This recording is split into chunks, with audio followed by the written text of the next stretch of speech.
everyone, welcome back. In today's video, we're going to be talking about everything developmental psychology.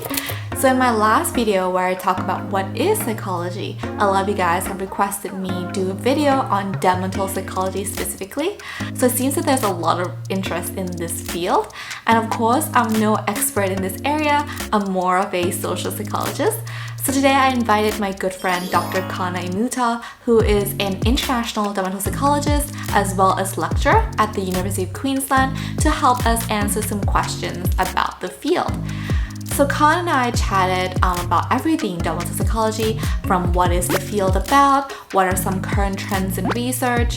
Kana also shared with us her journey to becoming a developmental psychologist. In the end, Kana also recommended some books for those of you who might be interested in reading more, understanding more about developmental psychology as a field. So for those of you who don't want to watch the entire video, I've included some timestamps down in the description box below where you can jump to different portions of our conversations.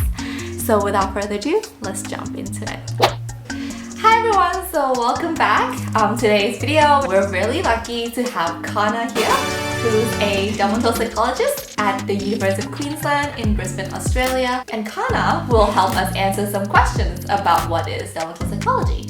So let's jump into it. Okay. So Kana, Yes. what's your take on developmental psychology? What is the field about? Can you tell us a bit more about it? Yeah. Alright, so developmental psychology, I think when people think about it, a lot of times they quickly envision children, babies, everything about that early time of our lives. But the reason why it's called developmental psychology is because it's actually a study of how we develop as humans across the lifespan, from before we're born to the point that we pass away. Yeah. So that's what developmental psychology captures, is across the lifespan, and essentially all the factors that contribute to who we become, the way we become, so why we act in certain ways or why we think in certain ways, how we're able to speak in certain languages, just all sorts of things, anything that contributes to who we are. It's not about just the really few first years of life. Of course that's critical for development, but all the things that develop in our lives, it continues to contribute to who we become throughout our lifespan.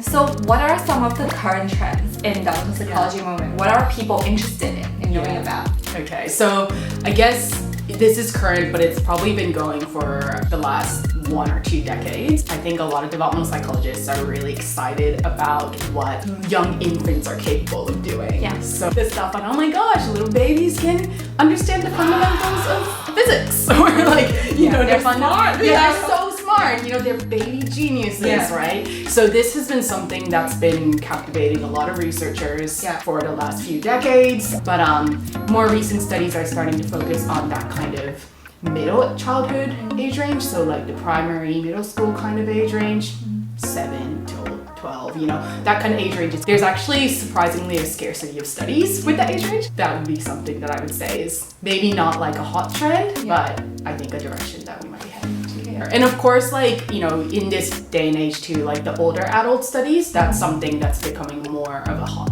area as well. So that's the elderly population, and obviously in a lot of places in the world, the population is aging, right? And then, so we need to figure out how we can support people as they go into the older years and things like that. So I would say that's another kind of trend, I suppose, that's happening, and that's becoming increasingly more relevant in the current world. So how did you become a developmental psychologist? What inspired you to take this journey? I guess my interest in children started was way back in the day when I was even a child, I suppose. Even when I was a kid, I'm from Japan, and so in Tokyo, so there's a lot of subways and things, right? A lot of public transport. So when I'm sitting in a subway, I would often feel someone staring at me, and then I would look a whole carriage away, and it's a baby that's staring at me, or when I was a little bit older, and then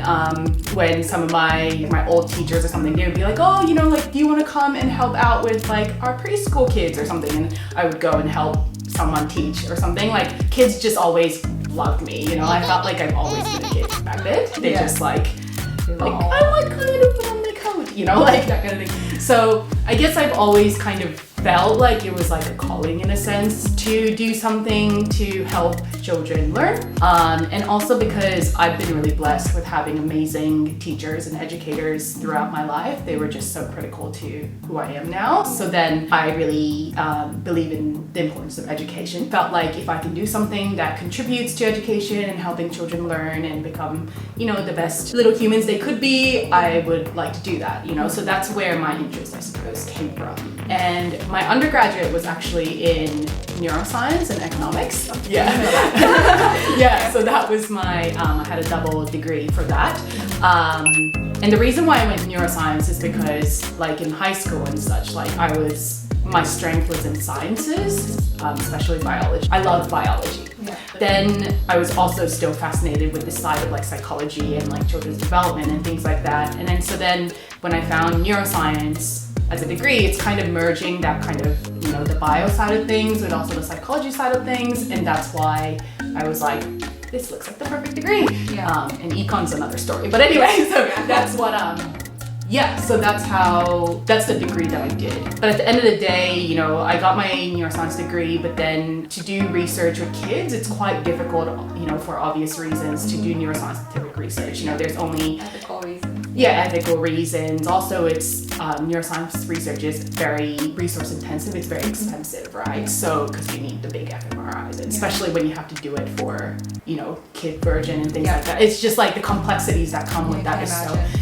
so it's just something that's not as, you can't find that kind of research everywhere, There's very limited places where you can do that, I suppose, So then I didn't want to be restricted in that sense. So then that's why I ended up doing a PhD in psychology, is because doing developmental psychology research, that's not neuroscientific, it's much more of an accessible way of working with children and doing research with that population. So that's how I ended up with psychology, I suppose. Yeah. So, what is your research about? Can you tell us a little bit more about that? Done a wide range of things from when I started my research career, I suppose, as a PhD student. So back in the day, I used to do some research on children's memory, development, and learning. In particular, I was interested in autobiographical memory and episodic memory. So it's memories, long-term memories of our events, our events that are meaningful to us, that make us who we are. So the fascinating thing about that is, as humans, right, like we can have memories from, how old are you now, Mai? Are you allowed to say this? Almost 28. So 28 years is quite a long time. Like, if I asked you as like what your earliest memory is, what age do you think? I feel like it would be 5 years old, but I'm not sure if it's actually 5. Yeah, but that's what research shows, that the most Western children, white Western children, their first memories seem to come from around 3 to 4 years of age. Okay. But then for Asian children or Asian adults, when they're looking back on their childhood, their memory is usually around a year later. So like 4 to 5 years of age. So that would, correspond with the answer you just gave. It's quite amazing if your earliest memory was from 5 years of age. That means you've carried this memory for like 23 years of your life. And chances are that memory that you have about your childhood from age 5 right now, chances are you're probably still going to have that memory like for decades to come. That's a long time to be remembering something. But at the same time, there might be things that you did yesterday that you forgot about, So like there's this amazing capacity as humans to be able to, some memories hold for a lifetime. And I think that's a really defining component of who we become as well, right? Because our memories and our experiences shape our identity and things like that. So some people suggest that the reason why we have autobiographical memories is so that it's because we're social creatures and because we like to share our memories with other people, right? So a lot of times, if you kind of pay attention to your everyday conversations, you'll probably catch yourself saying something like, hey Mike, do you remember when we went to go eat at Pachana? You often, like when you're talking, you say things like, do you remember when blah, blah, blah? And so like one reason why we might be holding on to some memories more than others is if it's something that was from a shared experience, and then in turn you end up sharing that with more people, and essentially the more times you verbalize it and share it with other people, that kind of reinstates that memory, so makes it more permanent. Oh, okay. So that's one possible reason that for some memories at least, that might be a reason why you have that. Yeah. But yes, that was my research like during my PhD. Okay. Now I'm doing more things that's related to children's like social cognitive development, so how they interact with other people, how they perceive other people, how they're perceived by other people, like all those things, and how that shapes who they are. My biggest line of research that I'm doing right now is, I call it on accentism. So we all know what racism is, right? Yeah. And we all know that that is a serious issue in society, and all over the media it's spoken about all the time. But a lot of times this concept of racism is focused on skin color and your physical attributes and how that contributes to how people perceive you or judge you, or the prejudices that you might have or they might have about you based on those characteristics. But what more recent research is starting to show is that the way we judge people or make decisions about other people, good and bad, a factor that contributes to it is how someone speaks. So in particular, one's accent. Someone's accent is such a rich reflection of their history and their background. In my case, people say that I speak English fluently, but still people can tell that I'm not Aussie. Like, it's like they're using your accent as a way to gauge whether you're an in-group or an out-group. That's exactly right. Yeah. So when you say in-group, out-group, right, like whether you're their own kind or not, and through that you can guess things about, okay, what do we have in common, or what could their values be, or there's so many things that one's group membership cue you into that person without even really knowing them. Especially in this world where you see Asian people all the time, but then like some Asian people, they're like ethnically Asian, racially Asian. Asian. They look Asian, racially Asian. But then ethnically they might identify as Australian, like Asian Australian. Yeah. They were born here, and some people, they might not even be in touch at all with their Asian heritage. The point is, so in this world where there's so much diversity in terms of how someone looks, a lot of times you can't really make assumptions about where they're from just based on what they look like. But a lot of time when you actually listen to how they speak, that might give you a little more clues into what their actual background is. And so, not surprisingly, as humans, we seem to be really sensitive to how other people speak, in particular their accents, and we seem to be deriving a lot of information about that person just by that. And kids seem to do this from even like in the first 24 hours, babies are in tune with who speaks like them versus who doesn't. Really? If a baby was, raised in the womb, hearing English, come out of the womb, 24 hours later, you pop on a little headphones on them, and you try to figure out if they can discriminate between someone that speaks English versus someone that's speaking Thai, for example. They are able to reliably tell apart. It is pretty crazy. So we're really in tune with how people speak, even from like back in the day. So like they learn even when they're still in the womb. Yeah, definitely. But the sad side of this story is that in the same way that people make negative judgments about people based on physical appearances and race, that seems to be the case with accents as well. It's basically a branch of studying racism and prejudice and discrimination. What's your typical day look like as a developmental psychologist or as a lecturer? Every day is different, which is like one of the best things about the job. I never feel like it's the same day, it's boring, it's routine. It never feels like that. It's always intellectually stimulating. As a lecturer, my job description is meant to be like 40% research, 40% teaching, so and then 20% service. So it's a mixture of those things every day. Part of my teaching/research is supervising students as well. So I supervise undergraduate students, so some of them are even first years sometimes. Fourth year honors students, that's a big part of my supervision duties, and masters and PhD postgrads, that's in the mix as well. So supervision is a big part of my work. I coordinate and teach the first year introductory psychology course, so that's the biggest course in the school, and I think one of the ones in the university as well. Most it's like popular one as well. 2,000 people enrolled per year. It's a big course, so that takes up a lot of my time. You've been a tutor for my course actually, so you know the ins and outs. So being a lecturer, like you do so much, but I feel like the chunk of it is like supervising students so that they can learn how to do proper research. And even with the first year course, it's like you're teaching them basic research skills, reading papers, how to synthesize literature, design their own experiments, and write up a research paper. That's right. We do actually do the whole package. It's really a taster, obviously, into it, but I do think it's really important that students from the beginning are exposed to at least what it's like? So we talk a lot about how developmental psychology is in research, Yes. but now I'm interested in hearing how do people actually apply the research into real world. If someone were to study developmental psychology but do not want to do research, what other career paths are there? Well, obviously things like education pathways, also clinical. People see clinical as a separate thing from developmental, but obviously not. The life outcome, mental health outcomes, physical well-being as adults is linked back to things that happen in your childhood, right? So taking a developmental perspective is so important regardless of which sector you're going to go into. So education, obviously, clinical research that uses scientific knowledge about children to produce products like Sesame Street is a great example. Science-based, right? So they have in-house researchers that do the developmental research to create the content. That's one way that you can be a developmental psychologist in the corporate field. The forensic field as well. In the forensic context, a lot of times there's child witnesses in a case, and a lot of times those cases might only have children as witnesses. There was no other adults present. Then in those kind of situations, it's so important that information you gather from the child witness is accurate, it's reliable, and that they are able to produce a good amount of content, right? That they're not just saying one thing, that they are able to tell you about as much as possible, but also as accurately as possible.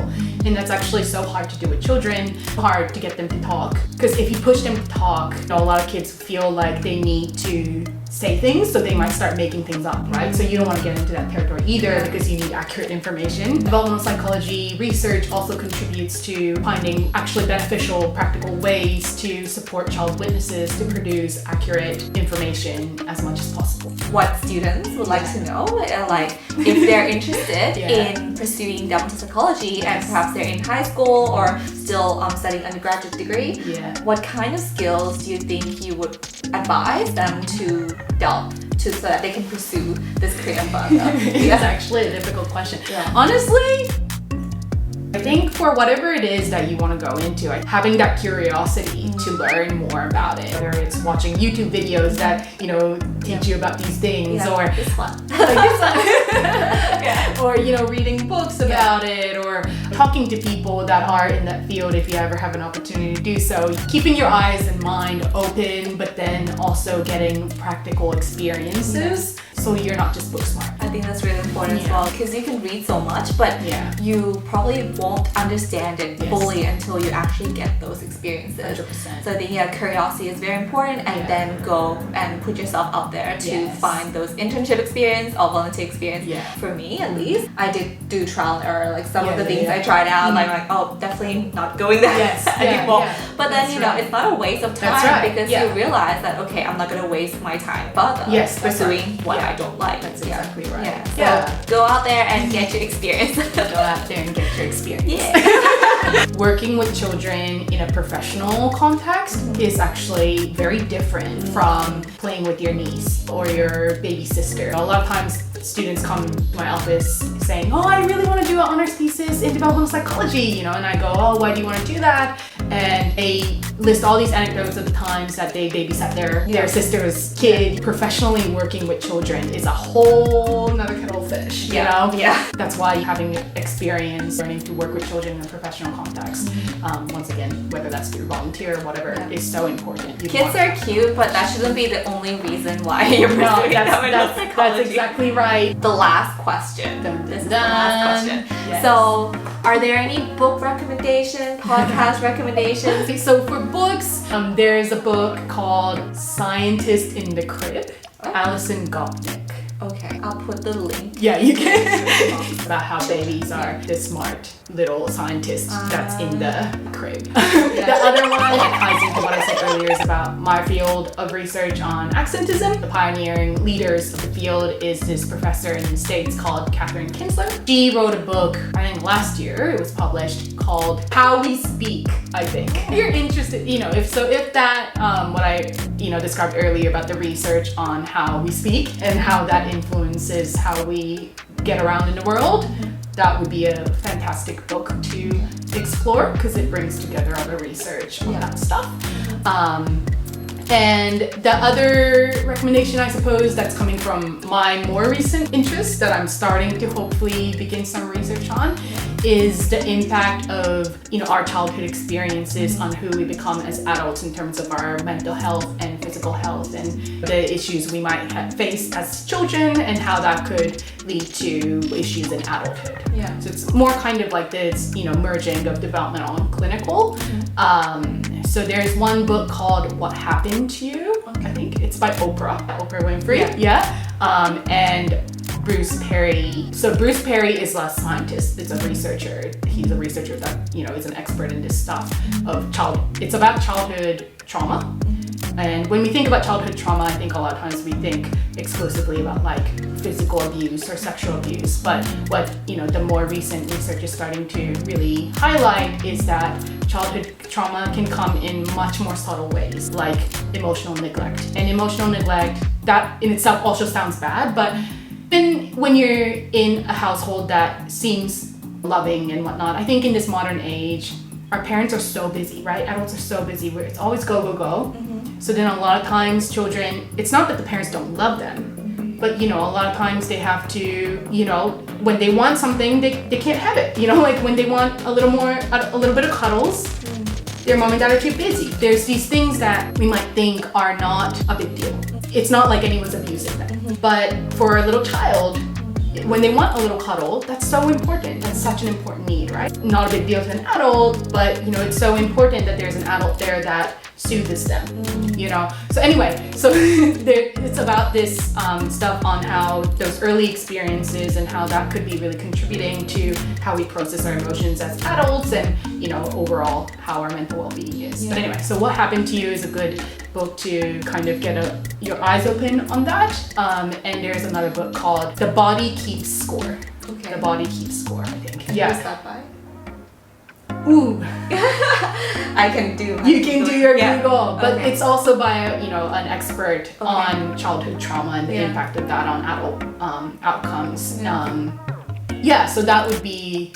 Those are the books that I've been reading recently. When I want to start exploring a new field of research, reading these books, it really opens your eyes to things. So. Yeah. Well, thank you, Kana, for your insights into the world of developmental psychology. Of course.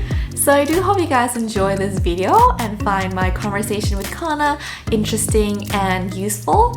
If you do want to learn more about developmental psychology, don't forget, just keep finding out more information, learning by volunteering, or go find those research assistant experience. Try to get as much experience as possible to really figure out whether this is something you want to get into. If you do have any questions for Kana about developmental psychology, feel free to comment down below and I'll get back to you with her answers. If you do like this video, don't forget to press like, and if you do enjoy psychology related content, please consider subscribing to this channel. Anyway, thank you for watching, guys. I'll see you next time. Bye.